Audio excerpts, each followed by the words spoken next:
오늘은 합력하여 이루는 역사라는 제목으로 말씀을 전하도록 하겠습니다.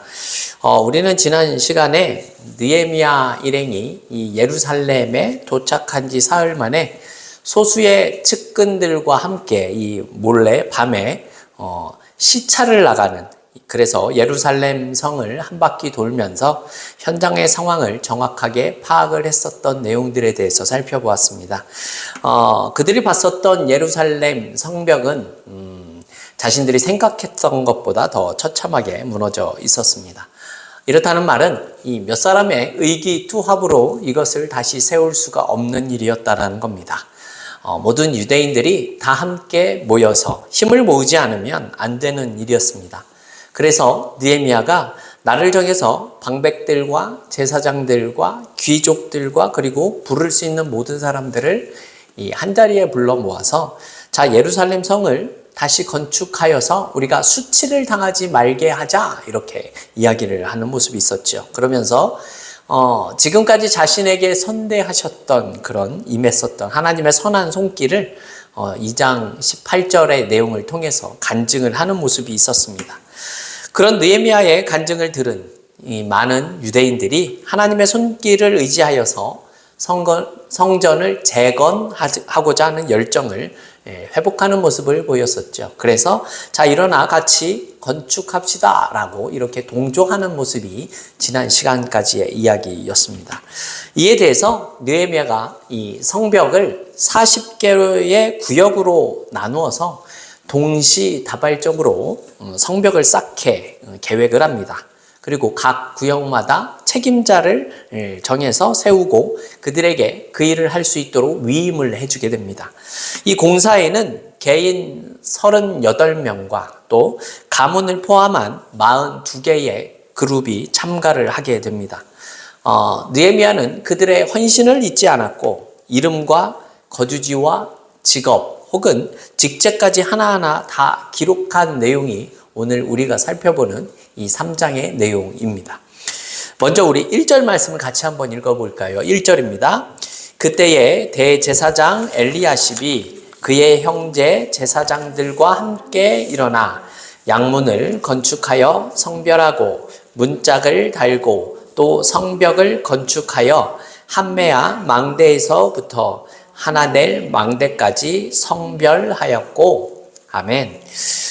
느헤미야의 재건 기사는요, 이 성전 북쪽에 있는 양문에서부터 공사가 시작하여서 이 시계 반대 방향으로 진행이 되게 됩니다.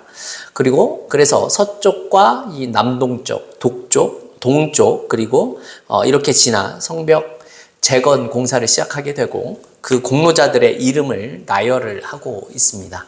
이 성벽 재건의 공사의 개요를 말씀하면서 이 양문에서 시작을 하여서 이 마지막 32절을 보게 되면 이런 말씀이 나오죠.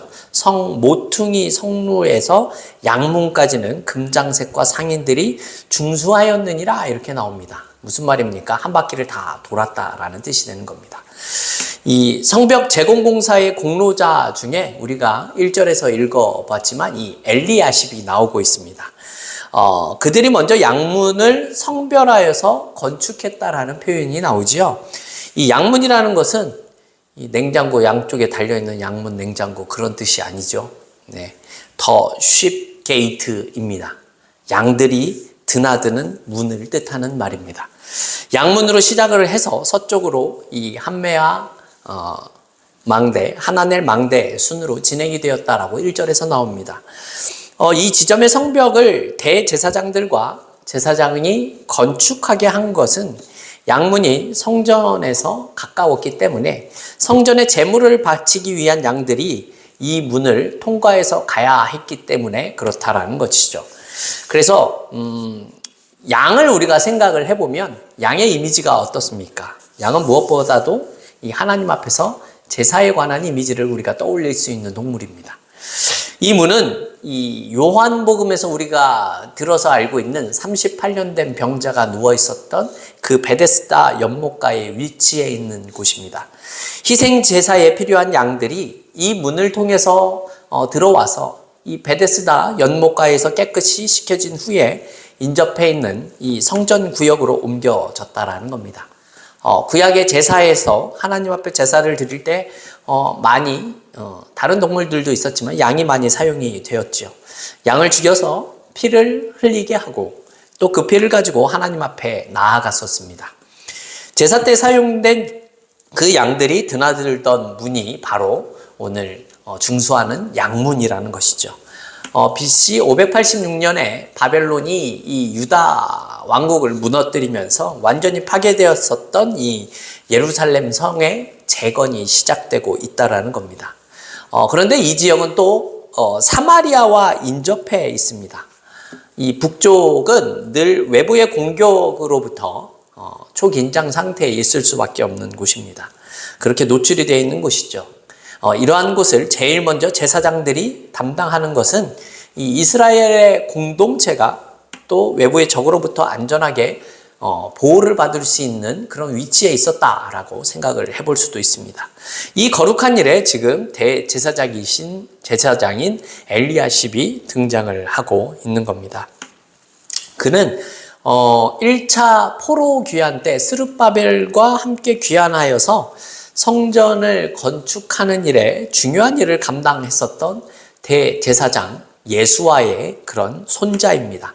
그의 이름의 뜻은 엘리야십은 하나님께서 회복하심이라는 뜻을 가졌습니다. 아무래도 이 무너진 이 예루살렘 성을 바라보면서 지어진 이름이 아닌가 생각해 볼 수 있습니다. 무너진 성벽이 많이 있었지만 이들이 무엇보다도 제일 먼저 재건을 했었던 것은 바로 양문이었다라는 거죠. 이유가 무엇입니까? 하나님 앞에 드리는 제사, 다시 말해서 하나님 앞에 이 드리는 예배가 이들에게 있어서 가장 먼저 회복되어져야 하기 때문에 그렇다라는 겁니다.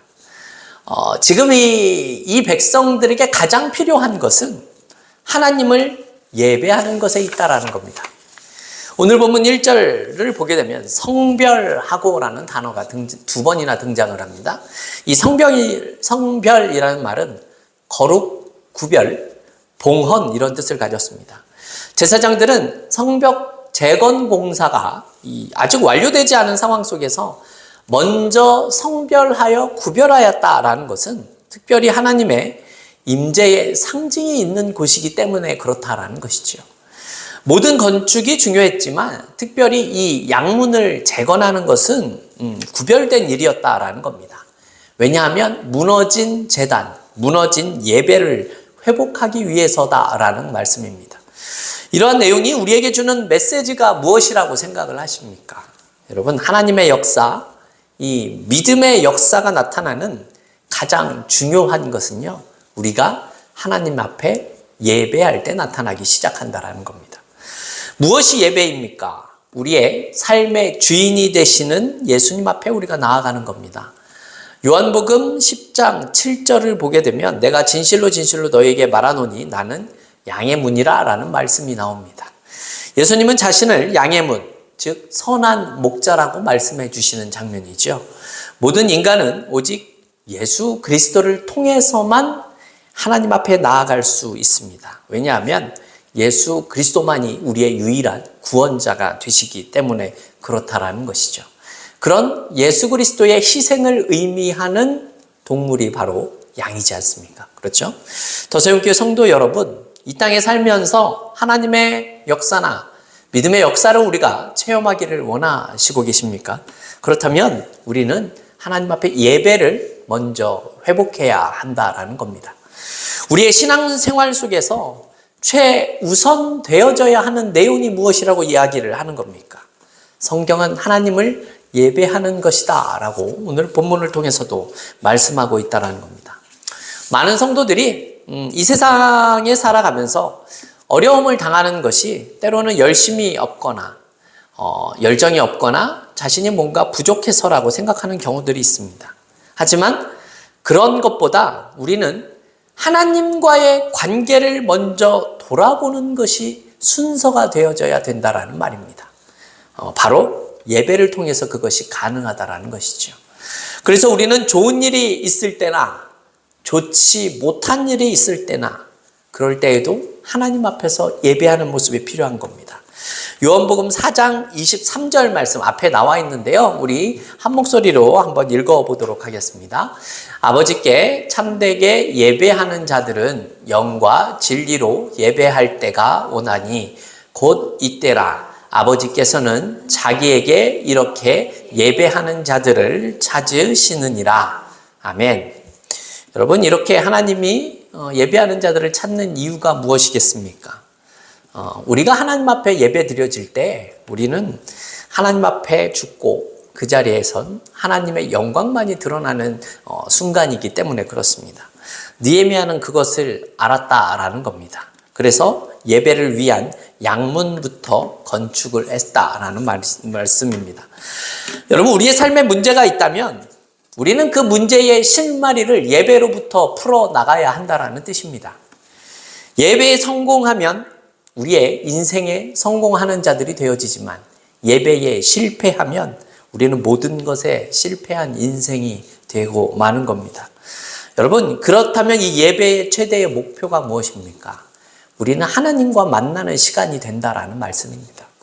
그러나 하나님의 이 만남에 대한 기대가 없이 예배에 참석하는 이런 모습은 어쩌면 형식만 남은 종교 생활을 우리가 이어가는 것일 수도 있습니다. 오늘날 성도들이 왜 이 세상에 살아가면서 늘 근심하고 늘 염려하고 두려워하는 이유가 무엇이겠습니까? 여러분, 그 사실은 그런 모습은 돈이 없어서도 아니고요. 삶의 여유가 없어서도 아닐 겁니다.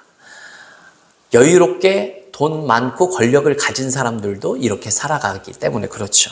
왜 그런가 하면요. 그들의 영혼에 하나님의 말씀이 없고 그들은 하나님의 말씀에 확신이 없는 삶을 살아가고 있기 때문에 그렇습니다. 그 이유가 무엇이죠? 우리와 하나님과의 관계가 온전치 못하고 변질되어져 있기 때문에 그렇다는 겁니다. 지금 성벽이 무너진 예루살렘은 외세의 침략과 많은 민족들의 괴롭힘을 받는 그런 곳이었습니다. 여러분, 그런 곳에서 하나님 앞에 제대로 된 제사를 드릴 수가 있었겠습니까? 여러분, 그럴 수가 없다라는 겁니다. 그러니 하나님을 제사할 수가 없게 되어지고 하나님과의 만남을 가질 수가 없게 되어졌다라는 겁니다. 예루살렘의 성벽이 무너졌다라는 것은 그들의 믿음의 일부가 무너져 내렸다라는 상황과 동일한 모습이다라는 것이죠. 그래서 우리는 우리에게 어려움이나 어떠한 일이 생기게 되면 하나님과의 관계를 먼저 돌아보고 그것에 공을 들이는 것이 필요하다라는 말씀입니다. 어떤 문제가 또 해결이 되고 나면 그때 가서 하나님을 잘 섬기겠다라고 생각하는 분들이 계실 수도 있지만 하나님을 예배하는 것은요, 오늘 지금 성공해야 내일 그리고 나중에도 성공할 수 있다라는 말입니다. 그래서 예레미야는 양문을 회복하여서 하나님께 제사를 드리려고 하고 있는 겁니다. 하나님을 예배하기 위해서 가장 먼저 하고 있는 성벽의 건축이었다라는 것이죠. 우리는 이 사실에 주목을 해야 한다라는 말씀입니다. 하나님을 믿는 사람들이 예배에 실패하고 있다라는 것은 굉장히 치명적인 모습이다라고 할 수 있습니다. 그렇게 되면 우리 모습은 신앙이 아니라 형식만 남은 예배의 모습만 되게 됩니다. 이러한 신앙은 하나님께서 기뻐하시지 않으실 뿐더러 우리에게도 소망이 없는 모습이 될 수밖에 없다라는 것입니다. 더세움교회 성도 여러분, 우리의 문제의 회복을 우리는 어디에서부터 시작해야 하는 것입니까? 바로 예배에서 시작해야 한다라는 말씀입니다. 무너진 예배가 회복되면 모든 것이 자신의 자리를 다시 잡아가게 될 것입니다. 결국 우리의 삶의 모든 문제의 해법은 하나님 앞에 있음을 기억하는 저와 여러분이 되셨으면 좋겠습니다. 또 그 하나님을 찾을 수 있는 예배의 감격과 또 그 은혜를 회복하고 예배를 통해서 주시는 생수의 강이 우리의 심령 속에 넘칠 때 무너졌던 성벽이 다시 회복되는 것처럼 우리의 영혼이 회복되는 복이 우리에게 넘치시기를 주님의 이름으로 축원합니다. 이제부터는 예루살렘 성벽을 재건하는 일이 많은 사람들과 많은 사람들의 협력을 통해서 이루어지고 있다는 사실이 계속해서 보여집니다. 우리 먼저 8절 말씀 같이 한번 읽어볼까요? 8절입니다. 그 다음은 금장색 할헤야의 아들 우시엘 등이 중수하였고, 다음은 향품 장사 하나냐 등이 중수하되, 그들이 예루살렘의 넓은 성벽까지 하였고. 아멘. 느헤미야 3장에서 계속해서 반복되는 단어가 그 다음은 이라는 단어인데요. 이것은 단순히 일의 순서를 밝히는 것이 아닙니다. 서로 협력했다라는 내용이 담겨져 있는 건데요. 구절마다 무엇을 했다라는 내용이 계속해서 반복이 되고 있습니다. 예루살렘 성벽을 재건하는 일에 온 이스라엘 백성들이 자신의 신분을 넘어서 하나님 앞에 합력하여 귀한 일들을 이루고 있었다라는 것입니다.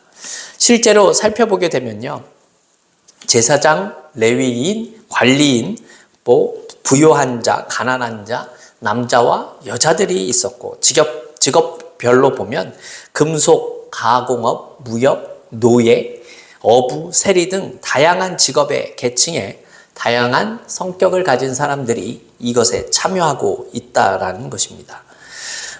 그런데 10절에 보게 되면 매우 흥미로운 묘사가 나타나고 있었죠.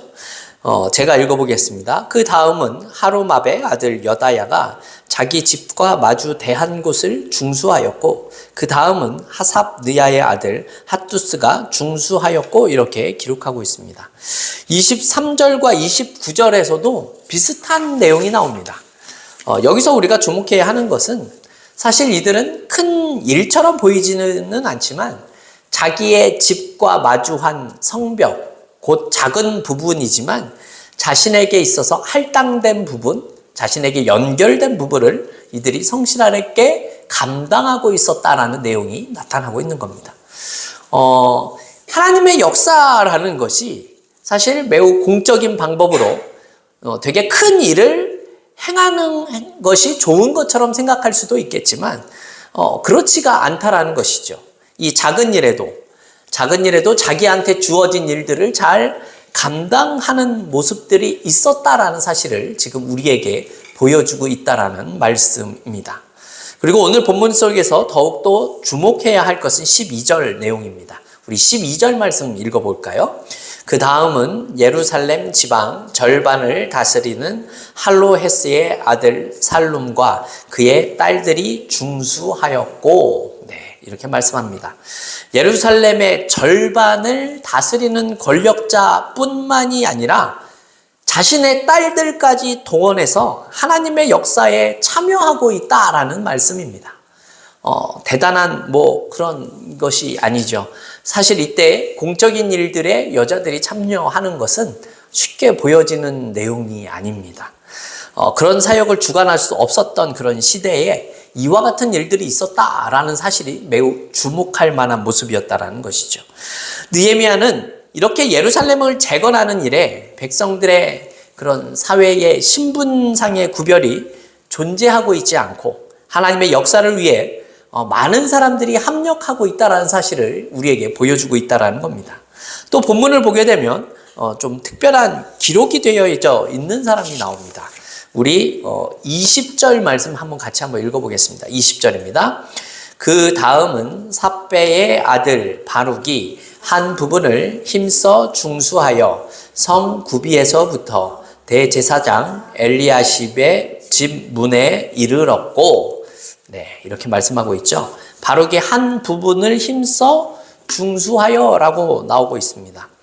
38명의 일꾼 가운데 유일하게 힘써 일했다라는 표현이 이 바룩에게 나오고 있습니다.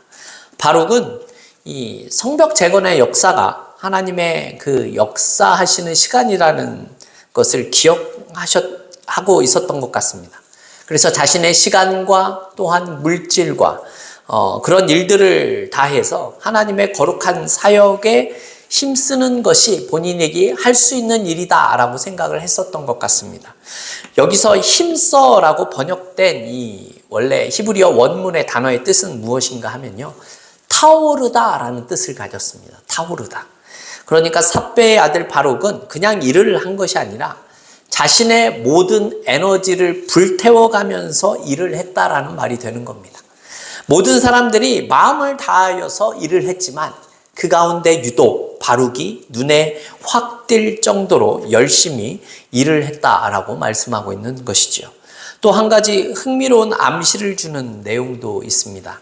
30절의 상반절을 보게 되면요, 이런 내용이 나오죠. 그 다음은 셀레미야의 아들 하나냐와 살랍의 여섯째 아들 하눈이 한 부분을 중수하였고, 이런 표현입니다. 그 사람이 몇째 아들인가 라는 내용을 쓴 것이 여기가 처음입니다. 왜 굳이 여섯째 아들이다 라는 사실을 밝히고 있는 것일까요? 아마도 그의 가족 중에 여섯째 아들인 이 한운 한 명만이 참여하고 있었기 때문에 이것을 기록했을 가능성이 높다라는 것입니다. 무슨 뜻인가 하면 이 가족들은 반대하는 그 일에 한운 혼자서 참여하고 있었다라는 사실을 지금 보여주고 있다라는 말입니다. 그리고 남들보다 배나 더 헌신한 사람도 있습니다. 27절을 보면요, 이렇게 말씀합니다. 제가 읽어보겠습니다. 그 다음은 드고와 사람들이 한 부분을 중수하여 내민 큰 망대와 마주 대한 곳에서부터 오벨 성벽까지 이르렀느니라, 이렇게 말씀합니다. 드고와 사람들은 5절에 사실 나와 있었습니다. 이들은 이미 예루살렘 북쪽 성벽 공사에 기여한 자들입니다. 그러나 이제는 열심을 내어서 동쪽 성벽 재건에도 충성하고 있는 모습이 보여지고 있다라는 것이죠. 또 이러한 사람들이 나옵니다. 4절을 보면 우리아의 아들 무레못이라는 사람이 언급되는데 그 이름도 21절에서 다시 한번 언급이 됩니다. 21절을 보면 그 다음은 학고스의 손자 우리아의 아들 무레못이 한 부분을 중수하여 엘리야십의 집 문에서부터 엘리야십의 집 모퉁이에 이르렀고, 이렇게 말씀합니다. 이렇게 열심히 두 장소에서 일을 한 사람도 있었습니다. 하지만 우리가 기억해야 하는 것은요, 모든 사람이 이렇게 헌신하고 있는 것은 또 아니었다라는 겁니다. 그 내용이 5절에 나오는데요, 우리 5절 말씀 같이 한번 읽어보겠습니다. 그 다음은 드고와 사람들이 중수하였으나 그 귀족들은 그들의 주인들의 공사를 분담하지 아니하였으며, 이렇게 말씀합니다. 드고아는 예루살렘에서 이 남쪽으로 15km 정도 떨어진 조그마한 마을이라고 합니다. 거기서부터 어떤 사람들은 예루살렘 성벽 공사를 하기 위해서 출퇴근을 했다고 합니다. 그러나 모든 사람들이 그렇게 헌신하는 것이 아니었다라는 거죠. 그 귀족들, 즉 드고아의 지도층이었었던 귀족들은 이 공사를 분담하지 않았다라고 표현합니다. 이것은 어떤 유력자들이 공사 책임자들에게 협조하지 않았다라는 뜻입니다. 여기서 귀족들이라는 표현을 하는 것을 보면 자신들은 너무나 고상한 사람들이기 때문에 이와 같이 힘든 일은 하고 싶지 않았었던 표현으로 보여지기도 합니다. 하지만 앞에서도 한번 말씀을 드렸지만 드고아 사람들은요, 맡은 구역이 5절에 나오지만 27절에서 또 그의 이름이 나오고 있다라고 앞에서 한번 말씀을 드렸죠. 어떻게 된 일입니까? 드고아의 귀족들은 참여하지 않았음에도 이 드고아 사람들은 마치 보란 듯이 두 구역에서 배나 더 헌신하고 있는 모습을 보여주고 있었다라는 겁니다. 여러분, 오늘 본문을 통해서 우리가 알 수 있는 사실이 무엇입니까? 하나님의 일을 하는 것에 있어서 어떠한 사람은 자신을 불태워가며 일을 하는 사람들도 있었고 남들보다 많은 부분을 감당하는 사람들도 있었습니다. 하지만 모든 사람이 그렇게 참여하는 것은 또 아니었다라는 겁니다. 반대하는 사람도 있었고 조롱하는 사람도 있으며 방관하는 사람도 있었다는 겁니다. 이러한 모습은 사실 이 느헤미야 시대에만 있는 것이 아니죠. 성경을 보게 되면 이러한 사람들은 늘 등장하고 오늘날 교회 안에서도 이런 모습들이 사실 있는 것이 사실입니다. 믿음의 공동체를 세워나가는 일에 모든 사람들이 다 동조하는 아름다운 모습만 있는 것은 아니었다라는 겁니다. 그러나 우리는 이런 비관적인 이런 모습에 대해서 너무 비관적으로 생각할 필요는 없습니다. 사실 하나님의 일을 하는 것에는 항상 모든 사람들이 전부 다 참여하는 경우가 드물기 때문에 그렇습니다. 안타까운 일이지만 성경에서도 중요한 일에 모두가 참여하는 모습은 찾아보기가 쉽지 않고 꼭 제외되는 사람들이 많이 있었습니다. 여러분, 이 말이 의미하는 바가 무엇이겠습니까? 여러분, 주의 일을 해도 항상 더 수고하는 사람들이 있는 것이고 더 열심히 헌신하는 사람들이 있는 겁니다. 조금 반대로 이야기를 하게 되면요, 중요한 일에 늘 빠지는 사람이 있게 되고 더 수고할 기회를 빼앗기는 사람이 반드시 등장하고 있다라는 겁니다. 오늘 본문의 내용도 그런 모습들이 많이 대조되어 보여집니다. 하지만 느헤미야와 함께 멋지게 주의 일을 감당하는 사람들이 많이 있었기 때문에 이들은 48일 만에 이 성벽을 완공할 수 있었다라는 말씀입니다. 바울은 로마서 12장 5절에서 이렇게 말씀합니다. 우리 같이 한번 읽어볼까요? 앞에 나와 있습니다. 이와 같이 우리 많은 사람이 그리스도 안에서 한 몸이 되어 서로 지체가 되었느니라. 아멘. 여러분, 교회의 머리는 그리스도이시지요. 그리고 우리는 그 몸의 지체들입니다. 우리가 기억해야 할 것은 주님의 일은 항상 혼자 할 수 있는 것이 아니다라는 것이죠. 함께 합력해서 하나님의 역사를 이루어 나가야 한다라는 겁니다. 이렇듯 주님의 교회는 다양한 신분과 직업과 은사를 이렇게 허락해 주신 것이 그들마다 차별을 두시기 위함이 아니라 이런 것들을 통해서 하나님의 역사를 이루기 위함이다라는 사실을 우리가 기억해야 한다라는 말씀입니다. 우리 더세움교회 성도들은요, 느헤미야가 어떻게 아름다운 하나님의 역사를 이루었는지를 기억하셔서 우리는 먼저 하나님을 예배하는 일에 집중하여 살아가는 인생들이 되어져야 하고요. 그런 우리의 인생이 하나님의 역사에 합력해서 선을 이루어가는 일에 사용되는 그런 복된 인생들이 다 되어질 수 있기를 주님의 이름으로 축원합니다.